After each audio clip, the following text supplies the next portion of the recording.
Hi everybody, I'm Tommy Igoe and welcome to the Groove Essentials DVD. For the next 2 hours, we're going to be taking a whirlwind trip around the globe, hitting many of the important grooves that make up today's most popular musical styles. In 2003, the Vic Firth Company and I released the Groove Essentials poster. More than 50,000 posters later, it has proven to be a huge success in the drum education industry as both a teaching tool for group lessons and for individual students. I'm sure everyone is anxious to jump in and start hitting these grooves right away, but let's just take a quick moment to talk about some crucially important points and get our philosophy straight for maximizing the potential of this DVD. The word groove gets tossed around like candy. Everything is groove this, groove that. There are even some bands with the word groove in their name. But what exactly is a groove in the first place, and why is it so important? It's interesting how when asked what a groove is, rarely can a student clearly explain it. Ask yourself, can you define it right now? So before we start grooving, let's define and agree on what a groove is. The dictionary defines a groove simply as a strong beat or rhythm. And that is an excellent way to think of the grooves we'll be discovering on this DVD. The grooves introduced here are usually short patterns that are repeated strongly with confidence and precision to set up the feeling of a strong beat or rhythm. Hence, a groove is created. A groove is not limited to drums and percussion either. All instruments, if played well, can create a groove of some sort. The word groove in professional circles can also mean how you play the pattern. So if you hear somebody say, Steve Gadd has got a great groove, that means it's the way he's playing the drums, not necessarily the pattern itself. Good grooves have a very strong effect on almost all human beings. Ever notice how when you hear a great groove, you can't sit still or find yourself tapping your foot? That's the effect that a good groove has. Something as simple as an expertly played shaker can get people's undivided attention if it's played with a good groove. The amazing thing about groove is the individual human element we all put on what we play. If we paraded 100 drummers up here right now and had them play groove number 1 from the poster, we'd have 100 different sounding grooves, even though we're all playing the same notes. And that is the most important thing to remember. Now, and when you finish this DVD, it's how you play the grooves that's important. The sound quality, the balance between your limbs, the relationship between the instruments of your drum set and how they react to each other. Your time center. Are you in front or behind the beat? And are those deliberate characteristics that you want to offer? These are all things to consider when you are practicing alone before trying them out on other unsuspecting musicians. When you first start to tackle some of these grooves, especially the grooves in the world section of the poster, you are undoubtedly going to run into some challenges, coordination being the most serious one. You simply can't go and play number 41 from the poster if you don't have at least some basic coordination skills happening. You have to walk before you can run. So, if you are a new drummer, remember this: it isn't a race. You get 0 points for playing hard things badly. You get huge benefits and rewards playing easier grooves well and expanding your coordination abilities in a slow, methodical way. So remember, you've got to practice your basic drum set skills in addition to exploring these grooves. There's no free lunch. This rule doesn't only apply to beginners, by the way. Those considering themselves advanced would be well advised to do an honest assessment of your coordination skills before hacking away poorly at a sango or a mambo. Another thing I'd like you to remember is that there are many grooves on the musical landscape that didn't make it onto the poster. We had to make some hard decisions about which groove made the cut. My first draft of the poster had over 120 grooves, including 15 different shuffles and 54 different world grooves alone. It was a bit much for a poster, to say the least. Now, one last discussion before we move into the good stuff. How do you practice with this DVD? Just watching me do these grooves and then running down to your basement or practice room can work, but it's hardly the ideal way to get the most from this information. I'll tell you the best way to use this DVD, and if you can do it that way, great. If you can't do it exactly as I described, just set up your space as best you can, taking as many of the setup tips as possible. The first thing you are going to do is have your drums set up comfortably in your room. If you need help with setting up your drums for optimal playing, please check out my Getting Started on Drums DVD. It has many helpful hints to getting the most out of your drums, and believe me, poorly set up drums is the #1 problem for beginner players and one of the biggest reasons that new players quit after a few months. It makes me crazy. You have to be comfortable. So check out your setup. Your drums should be set up so that you can easily see your TV or your monitor if you're watching this on your computer without any obstructions, and be able to manipulate your DVD player. So have your DVD remote right by your drums, ready to grab. This is going to be your best friend for this DVD. You'll see. Ideally, if possible, you'll have your DVD sound going through an amplifier so you can use headphones. That way, when we play together, and we will play together, you can lock in easier with what I'm doing. If you don't have headphones, you can use your TV speaker, but just play very softly so you can hear. Or even better, you try using one of the Vic Firth routers. Actually, I have one right here, and I use these a lot. These are my favorite. They get softer sounds even when you hit harder. And of course, you'll want to have your Groove Essentials poster on a wall so that you can see it clearly. If you can't wall mount it, have it next to you on a music stand, folded so the grooves you are working on are visible. This DVD has been designed from the beginning to be practice friendly. You'll find chapter markings at the beginning of each playing section. So you'll be able to just hit your chapter back button and easily repeat sections without hunting and losing your continuity. This is truly a valuable practice tool. So I recommend everyone take advantage. The structure of this disc and how we present the grooves will be the same for each and every groove. I'll show you the groove alone, with the parts explained and broken down. I will not be playing them too long, just long enough to get an idea of what is happening with each limb and how they fit together. It's up to you to repeat back, try it again and again until you feel comfortable. Play along. Don't be a passive observer. This is not baking. Play with me while it's on your TV and repeat and repeat and repeat until you get it feeling good. If it never feels good today, there's always tomorrow. Believe me, it will come if you stay focused and keep trying. Don't get impatient or depressed, or just stay on course, and I promise you will improve. After the breakdown, I'll play the groove with music at 2 different tempos for the most part. Some of these grooves are only at 1 tempo because they live within a very narrow tempo range. Again, play along. Don't be afraid to hit that back button. Play it again and again and again and again and again. Another point to remember, this is not a movie. You aren't going to miss a plot or a storyline by jumping around and exploring.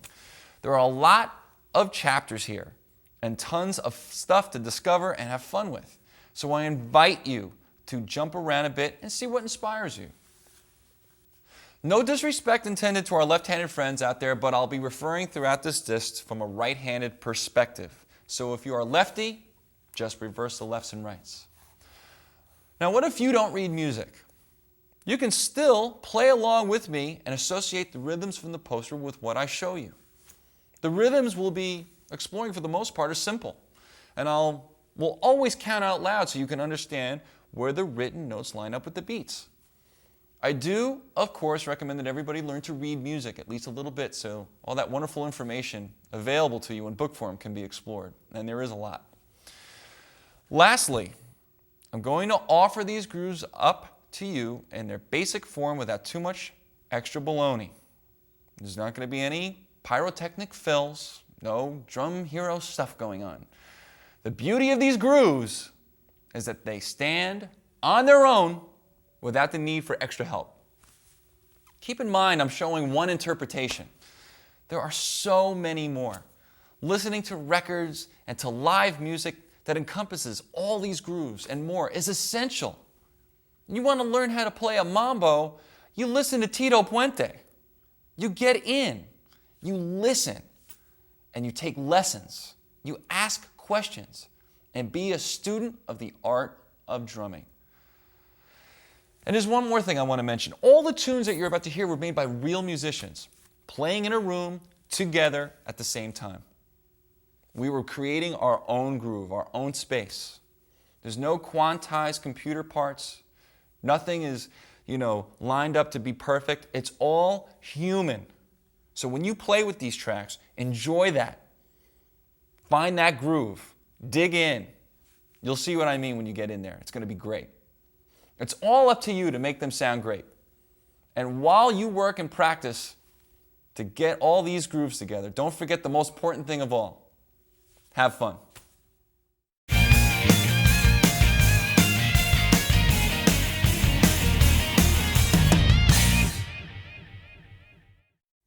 All right, it's time to dig in. Here we go. Groove number 1 for the poster. And what better place to start than the groove that has launched more hit records than any other groove ever? The slam it home, basic 8th note rock groove. We're going to build this groove. This is the way we're going to do them all. We're going to build this groove one limb at a time and get them going. And when we start a groove, I'm going to point out to you the connective tissue of that groove. Every groove has a connective tissue. It binds the groove together. In these 8th note rock grooves, it's the hi-hat. And it just keeps going along, taking care of business, keeping everybody in line. So let's start playing some 8th notes on the hi-hat. 1, 2, 3, and 4, and 1, and 2, and 3, and 4, and 1, and 2, and 3, and 4, and 1. Now when you do that, you're going to have them all even, you're going to have them all the same, and you're going to have them right in time. Now when we put the other limbs in, they're going to line up with that. They're going to 1 and 3 on the bass drum, 2 and 4 on the snare drum. Let's just put the bass drum in. 1, 2, 3, and 4, and 1, and 2, and 3, and 4, and 1, and 2, and 3, and 4, and 1, and 2, and 3, and 4, and 1. No flams, no rushing. Put your metronome on and try that. How about we put the 2 and 4 on the snare, just the 2 and 4. 1, 2, 3, and 4, and 1, and 2, and 3, and 4, and 1, and 2, and 3, and 4, and 1. Traditional grip, match grip, your choice. It doesn't matter. What you're looking for is a good, solid sound. You do not need to smack the snare drum like you hate it to get a good, fat sound. I'm just hitting in the center with nice stick velocity, and I get a nice sound. Later, when I play with the music, I'm going to probably naturally gravitate towards a rim shot, which is catching the rim and the center at the same time to get a higher pitched bark like this. Okay? So you have the center, and then you have the rim shot. So you have the two different sounds. The rim shots are a great sound for things that are aggressive and need that cutting power, like most rock tunes, need that good aggressive sound. Let's put the whole thing together. The 8th notes, keeping time, 1 and 3 on the bass drum, 2 and 4 on the snare drum. Let's see how it all locks together. 1, 2, and 3, and 4, and 1, and 2, and 3, and 4, and 1, and 2, 3, and 4, and 1, and 2, and 3, and 4, and 1, 2, 3, and 4, and 1, 2, 3, and 4, and 1, 2, 3, and 4. The beauty of these grooves is that they are simple. That simple groove, playing it well, is artistry in itself. Later down the poster, we get into much more what I call drummy kind of grooves that have a lot of drumming going on. These grooves in the beginning of the poster have a lot more space. They have a lot more air. There's not a lot of drumming going on. They're simpler to play, yet there's a mental challenge to keep those things perfectly in line and really lay them in. Now, when you try this with the music, you're going to notice that the music inspires me to put some accents on the hi-hat, maybe do a couple of other little variations, very small, but keep the center of the time right down the middle and the groove exactly like we just did it now at the two different tempos that I'm going to show you with the music. Let's give it a shot.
Groove number 2 on the poster has a name all its own. It's called 4 on the Floor because we're going to be playing all the quarter notes in the bass drum.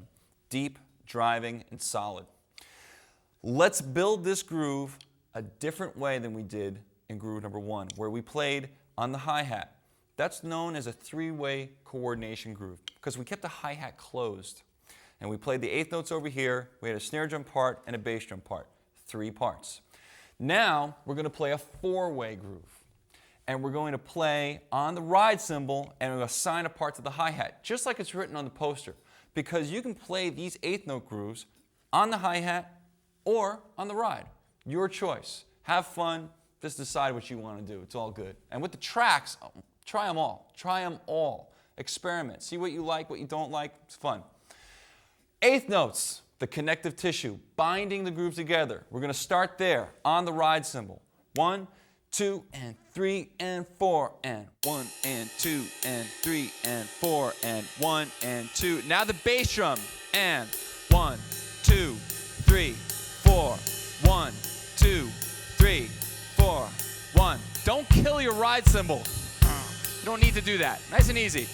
How about 2 and 4 on the snare? Ready, go. 1, 2, 3, 4, 1, 2. No flams. Right together. 3, 4, 1. Now the hi-hat with the snare. And 1, 2, 3, 4. 1, 2, 3, 4. And 1, 2, 3, 4. 1, 2, 3, 4. 4-way coordination. Now, when we go to the tracks, your choice. Hi-hat, ride cymbal. I'm going to probably go with the hi-hat because I like the way it sounds over there. But I want you to try both. Have fun.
The next groove, groove number 3 on the poster, presents another bass drum variation. We're staying with 2 and 4 on these 8th note rock grooves, keeping it nice and solid and simple. Now we have a new bass drum part.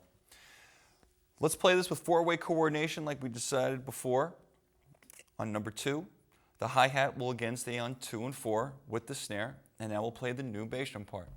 Let's play the connective tissue, those 8th notes on the ride cymbal, and then add the new bass drum part. 1, 2, 3, 4. 1 and 2 and 3 and 4 and 1 and 2. New bass drum part.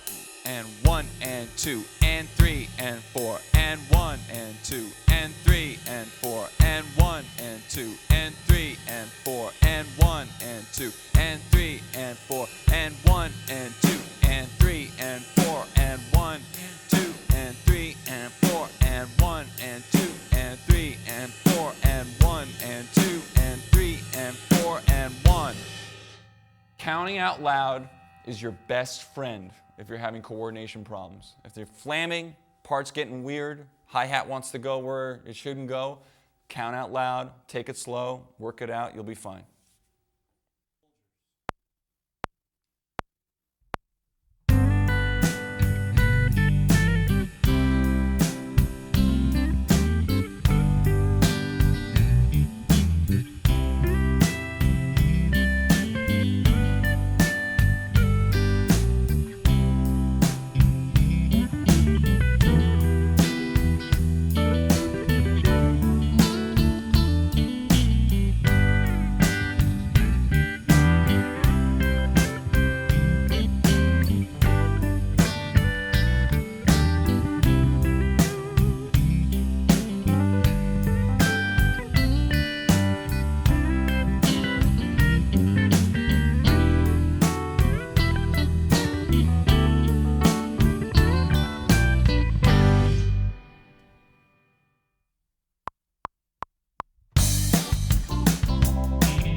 The fourth rock groove on our poster, number 4, is yet another bass drum part. Let's see what this one sounds like.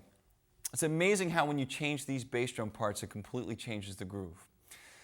Not only do we have a new bass drum part, we have an incredibly useful tool being presented in this groove, and that is the open hi-hat sound. I'm going to play the hi-hat so you can really get into what's happening here, because it's going to be a little confusing the first time you try it. Let's play it. 1, 2, 3, 4. 1 and 2 and 3 and 4 and 1 and 2 and 3 and 4 and 1 and 2 and 3 and 4 and 1. Pretty good, right? It can be a little tricky the first time you try it, because when you close the hi-hat on 1, you sometimes will get a flam. I want to try to avoid that if possible. It can take a little practice. So just play it by itself. 1 and 2 and 3 and 4 and 1 and 2 and 3 and 4 and 1. Getting that sound's important. It's a really useful tool. Let's add the bass drum in. 1, 2, 3, 4. 1 and 2 and 3 and 4 and 1 and 2 and 3 and 4 and 1 and 2 and 3 and 4 and 1. Now we'll add the snare. 4 and 1 and 2 and 3 and 4 and 1 and 2 and 3 and 4 and 1 and 2 and 3 and 4 and 1 and 2 and 3 and 4 and 1. Boy, does that look simple, and boy, is it wrought with danger. No tempo fluctuations. Put your metronome on. Let these eighth notes be your guide. Air, a lot of space, don't rush, have fun. Now try this with some music.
Number 5 on the poster, our 5th and last 8th note rock groove.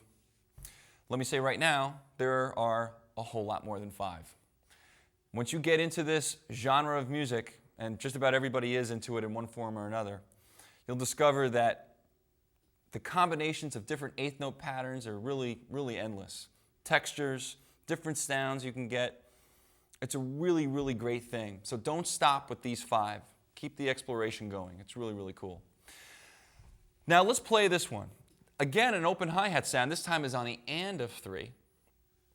And if you look closely at the bass drum part, does it look familiar? Well, it should, because it's the bass drum part from groove number 2. So now you can take and kind of mix and match parts. You see where I'm going with this? You can interchange different grooves. When you hear something, you can take a part from one and a part from another and blend them together, and you have something brand new. Pretty cool. All right, let's try this baby. Starting with the hi-hat, of course, our connective tissue.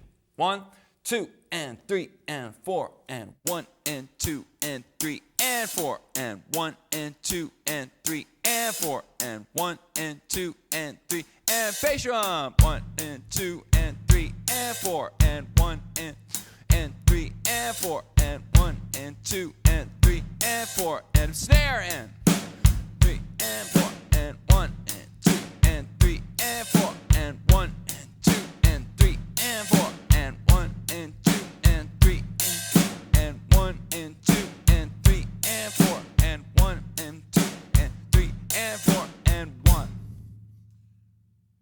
That's a lot of fun to play. Now, it's up to you to play it. The next 2 examples have some music, and you can see on the second example, just about throughout this whole DVD, when I go to the faster one, I use the groove I show you as a seed. That's the point I start from. And then from there, some variations, just like I want you to do. I mean, if you're going to just play that groove, you can hire a drum machine to do that. Let the music inspire you. It's going to inspire me. Let's see what it looks like.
Groove 6 introduces 16th note rock grooves based on 16th notes. We had 8th notes before.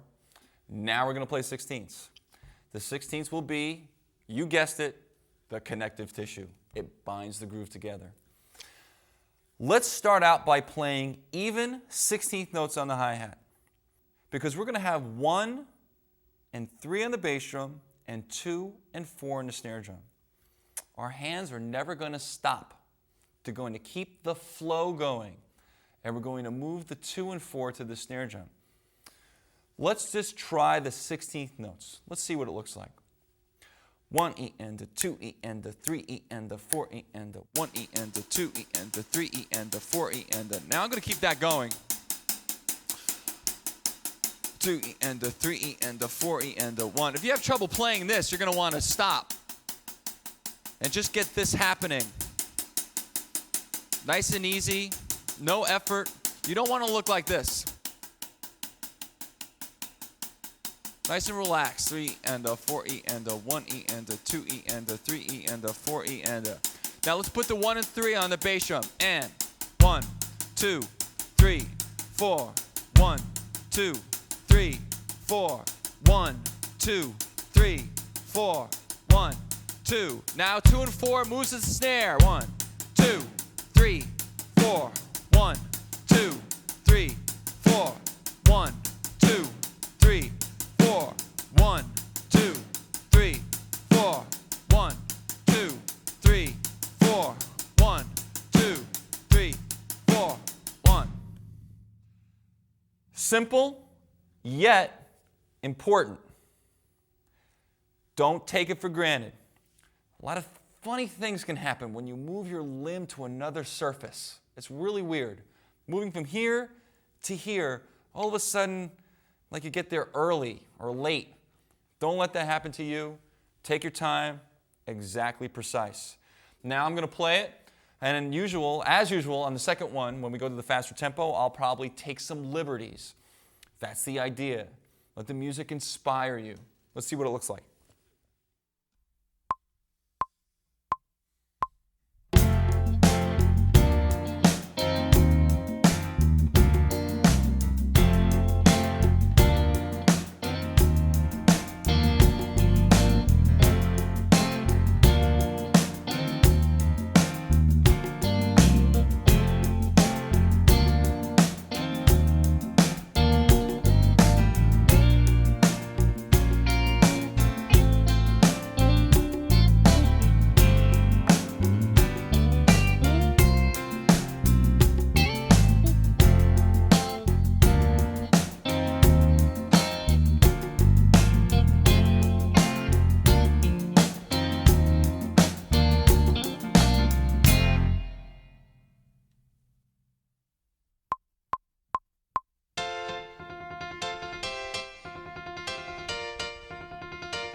The next 16th note variation that we're going to talk about has a slightly more complex bass drum pattern.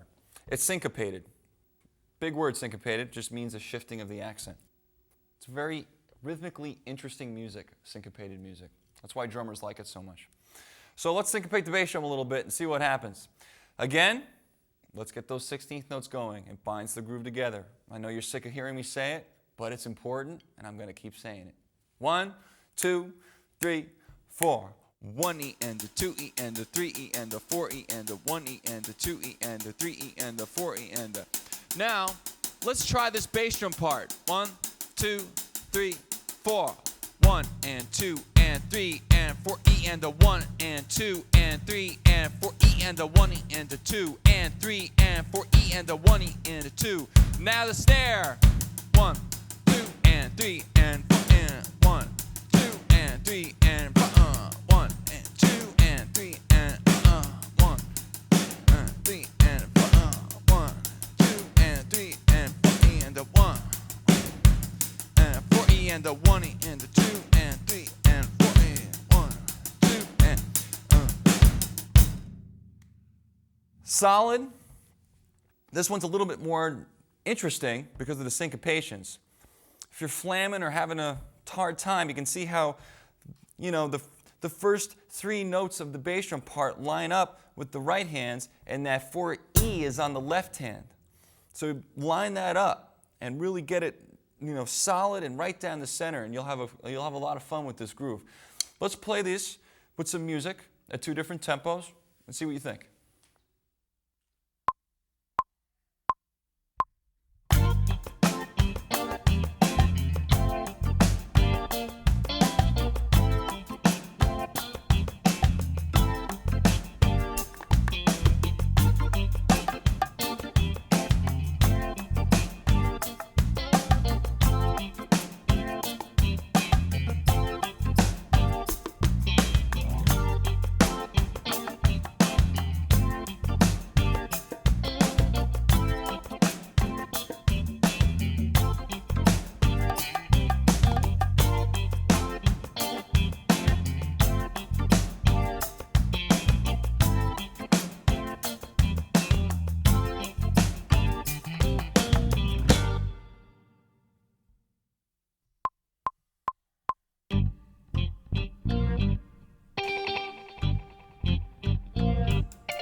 Okay, so for groove number 8 on the poster, the last of the 16th note rock grooves, we have a few surprises for you.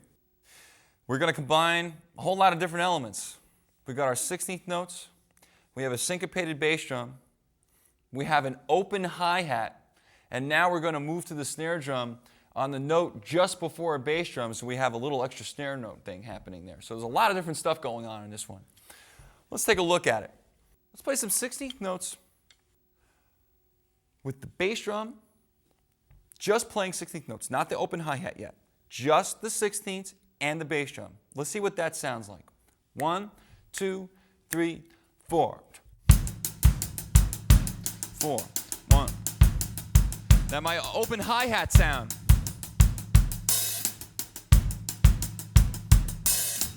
1, 2, and 3, and 4. 1, 2, and 3, 4. 1, 2, and 3, and 4. 1, 2. Now the snare drum part. 2 and 3 and 4 and the 1. 2 and 3 and 4 and the 1. 2 and 3 and 4 and the 1. 2 and 3 and 4 and the 1. 2 and 3 and 4 and the 1. 2 and 3 4 1. 2 and 3 4.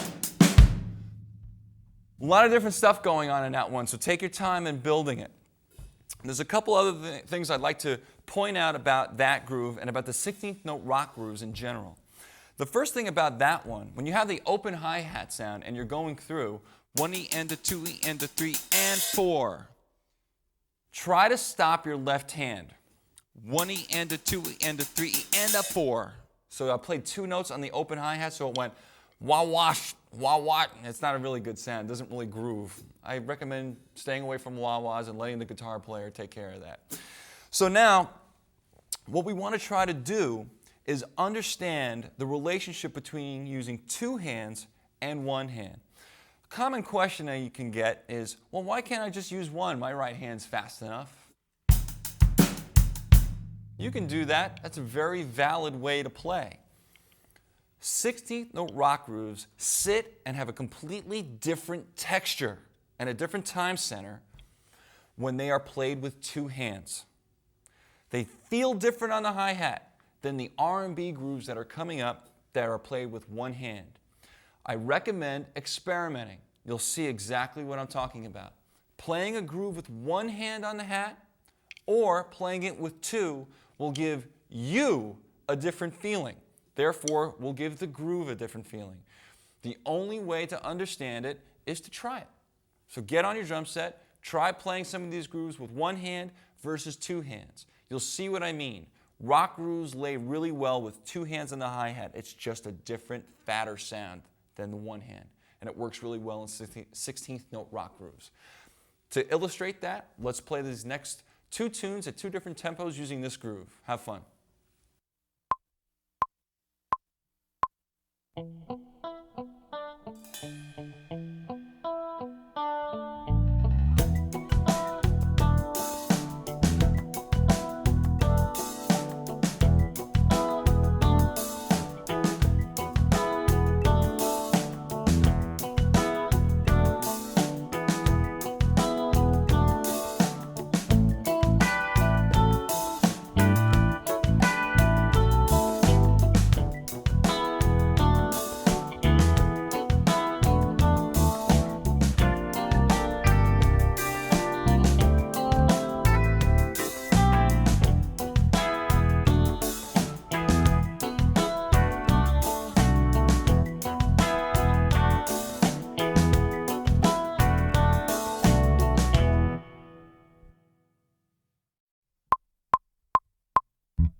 Let's talk about some halftime, a couple of halftime grooves.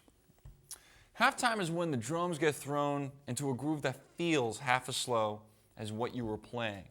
So now, when you look at number 9 and you can compare it to numbers 1 through 5, you can see how the snare has shifted over to beat 3. That's going to just create this feeling of halfness. Everything is just going by twice as slow. It makes musicians do different things. Everybody puts more air into their playing. It's a very dramatic effect to use on the drum set. Let's see what one sounds like. Eighth notes are connective tissue. Gotta have that connective tissue. Here it is. 1, 2, and 3, and 4, and 1, and 2, and 3, and 4, and 1, and 2, 3, and 4. 1, and 2, and 3, and 4, and 1, and 2, and 3, and 4. 1, and 2, and 3, and 4, and 1, and 2, and 3, and 4. 1, and 2, and 3, and 4, and 1, 2, 3, and 4. 1, and 2, and 3, and 4, and 1, and 2, and 3, and 4. 1, and 2, and 3, and 4, and 1, and 2, and 3, and 4. 1, and 3, and 4, and 1, and 2, and 1, and 2, and 3, and 4, and 1, 2, and 3, and 4. 1. No muss, no fuss. Now, if you want to make a little drill for yourself, you can actually do 8 bars of playing numbers 1 through 5, and then do 8 bars of playing number 9. And you go back and forth, and then you can hear the difference of playing in a regular rock time and then keeping those same 8th notes going, because that's the binds it all together. It's the connective tissue. That will show you how to go into halftime by playing it against number 1 and then going to number 9. You make a little drill for yourself. Let's see what number 9 sounds like with some music. Here's 2 examples to get you going.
Groove 10, the second of our halftime grooves.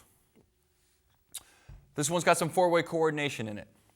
There's no connective tissue per se. We're not going to play all the eighth notes. However, the ride cymbal is what I will call the chief. He will be in charge of keeping all the other little Indians in line. So let's make sure that he is clear. We're going to use the bell sound on this.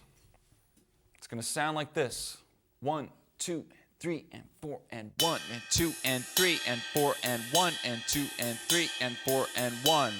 You can just see how I'm making a very small motion, going into the bell about halfway with the shank, and then going back to the center of the cymbal. Not going like, nuts or anything like that. You got to be smart when you're playing. No excess movement. Nothing really, more than you need. And then 2 and 3 and 4 and 1. Nice little sound on 1. Now we put 2 and 4 on the hi-hat. Our friend 2 and 4 on the hi-hat. He's been there a lot, and he's going to stay there on this one too. It seems to work very well. So let's see what those two limbs sound like together. 1 and 2 and 3 and 4 and 1 and 2 and 3 and 4 and 1 and 2 and 3 and 4 and 1 and 2 and 3 and 4 and 2. Now the bass drum. 1 and 2 and 3 and 4.